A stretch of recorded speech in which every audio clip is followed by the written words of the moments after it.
We know what's gone wrong, we know what the problems are, and we know what questions are being asked by the breakdown of old models. I think we're beginning to recognise that there's a need for a greater connection with audience, and somewhere in there is the answers to the future of cinema. And what Cinema Reloaded does is to try and look positively and say, we've just got to take this problem, we've got to see the solutions, and we've got to start making progress ourselves. In 25 years, but it's completely illegal. I think the old cinema model is very difficult for people unless you've got a huge marketing budget, and even just working with cinemas, it's so hard to understand. They can't even tell you when your film is going to be playing.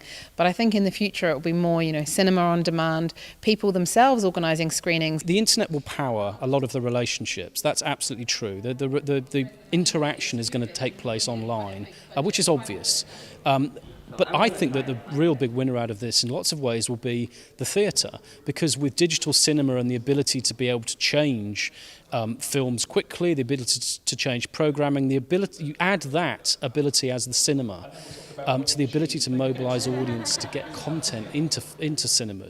I think the Cinema Reloaded project is absolutely brilliant, and I'm so pleased that they're doing it, because often when I speak about crowdfunding, people say it only worked because of the issue, because people are so scared about climate change. But I think Cinema Reloaded can prove that this crowdfunding model can work for fiction films, it can work for films of comedies, romantic dramas, and any films. It's really exciting, and I just hope that I really wish it all the best.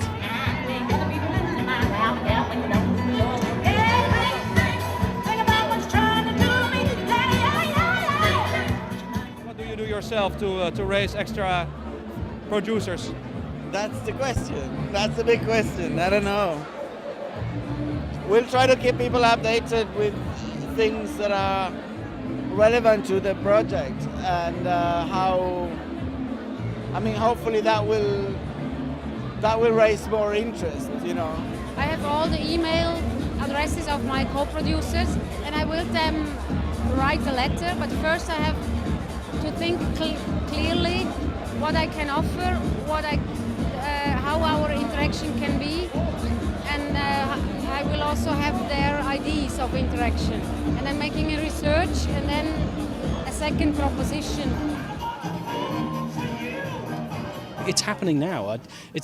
I think what we will see is an acceleration over the next few years as problems with the old models become more aggravated, and that's going to happen as 35mm dies off and as the internet and social networks become more prevalent.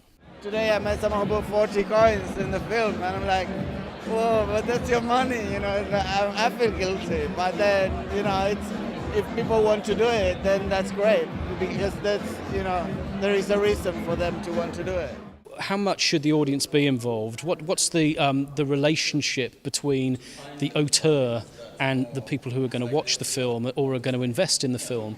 And I think what we're seeing with this project, which is different from any other at this stage, is it's going to actively try out some of the different kind of interactions. And this is a learning. This will be a project that everyone can learn from. I have the feeling being in a little ship going in the big ocean, and then we find the final solution how we can save the ocean.